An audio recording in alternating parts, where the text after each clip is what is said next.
मुंबई का शहर, भारी ट्रैफिक। एक नई खरीदी गई मर्सिडीज कार धीरे धीरे आगे बढ़ रही है। कार के अंदर एसी की ठंडी हवा होने के बावजूद माहौल थोड़ा गर्म है। आकाश अपनी नई खरीदी गई घड़ी को देखते हुए चिड़चिड़ाहट के साथ स्टीयरिंग घुमा रहा है।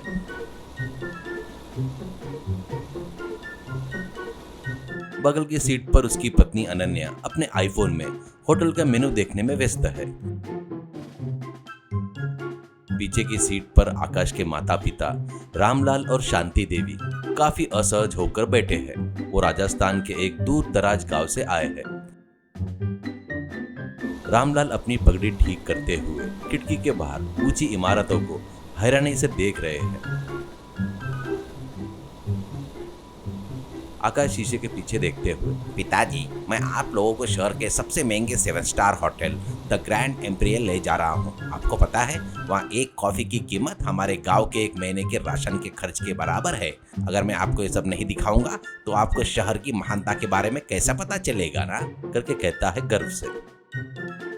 शांति देवी मासूमियत से, इतने पैसे क्यों रे बेटा, वो तो हम घर पर ही बना के पी सकते हैं ना। वही अच्छी फिल्टर कॉफी बना देती थी। उन बचे हुए पैसे से हम गांव में किसी की मदद कर सकते थे ना, करके कहती है। अनन्या हंसते हुए और ताना मारते हुए, आंटी जी, वहाँ जाने का मतलब सिर्फ खाना पीना नहीं होता, रुतबे के लिए जाते हैं। आपके गांव में हर जगह गाय के गोबर और धूल की महक आती है, लेकिन इस होटल में कदम रखते ही रोजाना गुलाब की खुशबू आती है। वहाँ लकड़ियों की आग पर काले बर्तन में खाना पकाते हैं। यहाँ चांदी की थालियाँ और क्रिस्टल के ग्लास होते हैं। आपके पुराने तरीके और विचार यहाँ बिल्कुल काम नहीं आएंगे। थोड़ा क्लासी बनने की कोशिश कीजिए, करके कहती है। कार होटल के सामने रुकती है। सिक्योरिटी गार्ड पूरे सम्मान के साथ दरवाजा खोलता है। कार से उतरकर अंदर चलते समय रामलाल के कदम लड़खड़ा जाते हैं। अंदर लगे लगे बड़े झूमर, संगमरमर के फर्श को देखकर उनकी आंखें फटी की फटी रह जाती है। लेकिन हॉल के बीच में पहुंचते ही रामलाल रुक जाते हैं और गहरी सांस लेकर हवा को सूंघते हैं। अरे बेटा रुक जा, लकड़ी जलने की महक आ रही है। क्या अंदर किसी ने चूल्हा जलाया है? ध्यान से देखो, बिल्कुल लकड़ियां जलने की महक आ रही है, करके कहता है।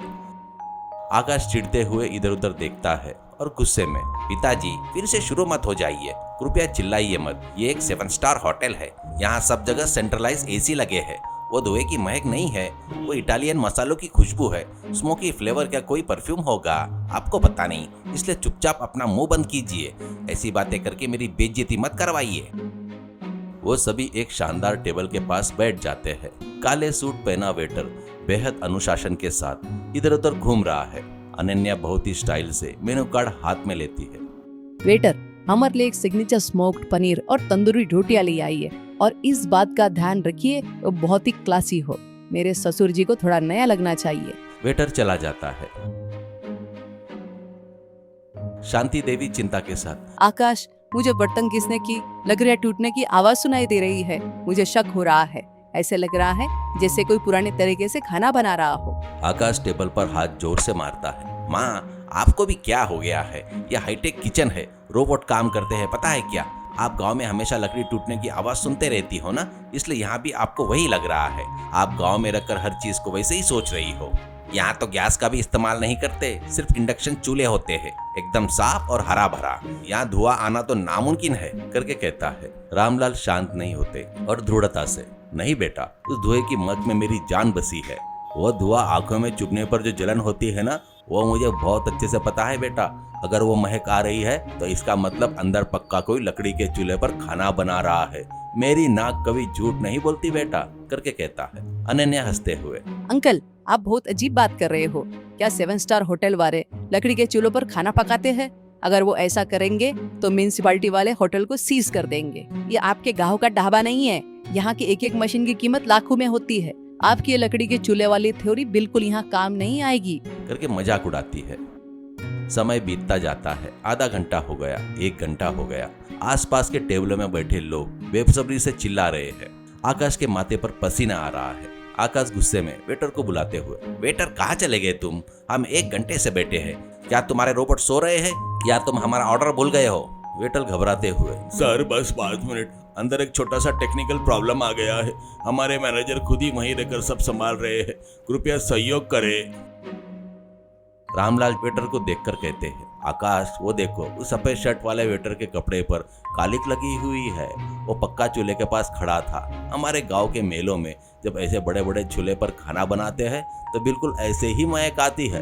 कहो तो मैं जाकर देखूं? आकाश चिढ़ते हुए, पिताजी बस कीजिए यार, अब रुक जाइए। आप मेरी हैसियत को नीचे गिराने वाली बातें कर रहे हैं। अगर आप ऐसे ही कालिक और धुआं कहते रहेंगे तो बगल वाले टेबल के लोग नीची नजरों से देखेंगे, करके कहता है। तभी अचानक होटल का मैनेजर पसीना पोंछते हुए बाहर आता है और माइक हाथ में लेकर अनाउंसमेंट करता है, अतिथियों को नमस्कार। हमारे होटल के इतिहास में आज तक न होने वाली एक अभूतपूर्व समस्या आ गई है। शहर में गैस की सप्लाई अचानक बंद हो गई है और बैकअप इलेक्ट्रिक ग्रिड में शॉर्ट सर्किट हो गया है। लेकिन आप हमारे मेहमान हैं और हम आपको भूखे पेट वापस नहीं भेजना चाहते। इसलिए हमारे पुराने रसोई की सलाह पर हमने तुरंत होटल के पीछे खाली जगह पर आपातकालीन लकड़ी के चूल्हे लगाए हैं। हम गांव के तरीके से खाना बना रहे हैं, इसलिए थोड़ा सा समय लग रहा है। कृपया हमें क्षमा करें, करके कहता है। पूरे होटल में सन्नाटा छा जाता है। आकाश और अनन्या के चेहरे सफेद पड़ जाते हैं। उनका सारा अहंकार पल भर में चूर चूर हो जाता है। आकाश अब क्या कहता है बेटा, तेरा ये 7 स्टार होटल भी अंत में मेरी लकड़ी का चूल्हा ही सारा बनाना? तो कितना भी करोड़ों कमा ले बेटा, कितनी भी ऊंची इमारतें बना ले, लेकिन मुश्किल के वक्त मिट्टी और लकड़ी ही काम आती है। ये टेक्नोलॉजी तो बस एक सुविधा है, लेकिन प्रकृति हमारी असली नींव है रे बाबा, करके कहता है रामलाल गंभीरता से। कुछ देर बाद टेबल पर गर्मा गर्म खाना आ जाता है। लकड़ी के चूल्हे पर सिकी हुई रोटियां बहुत ही लाजवाब महक आ रही थी और सब्जियों का स्वाद भी बहुत अद्भुत था। उसकी खुशबू पूरे होटल में फैल जाती है। शांति देवी अनन्या की ओर देखकर, हाले बेटा, ये तुम्हारा वो क्लासी खाना नहीं है, ये हमारे गांव का स्वाद है। तुम एसी के कमरे में बैठकर हमारे तौर तरीकों को नीचा दिखाती थी ना, अब वही गांव का खाना तुम्हारी भूख मिटा रहा है। इंसान के अंदर चाहे कितना भी घमंड क्यों ना हो बेटा, लेकिन वो जो अन्न खाता है वो मिट्टी से ही आता है। आकाश धीरे धीरे एक रोटी का टुकड़ा तोड़ता है। उसकी आंखों में आंसू आ जाते हैं। आकाश नम आंखों से, सच कहा पिताजी, हमने कुछ हासिल कर लिया है। इस घमंड में हम अपनी जड़ों को भूल गए थे।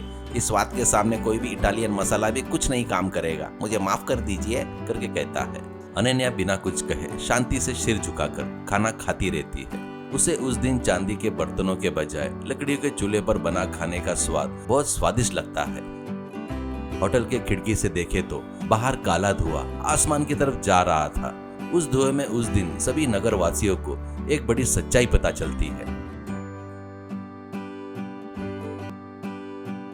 कहानी की सीख, आधुनिकता चाहे कितनी भी बढ़ जाए, हमें अपनी जड़ों और गांव की महानता को कभी नीचा नहीं समझना चाहिए। संकट के समय प्राकृतिक और पारंपरिक तरीके ही हमारी रक्षा करते हैं।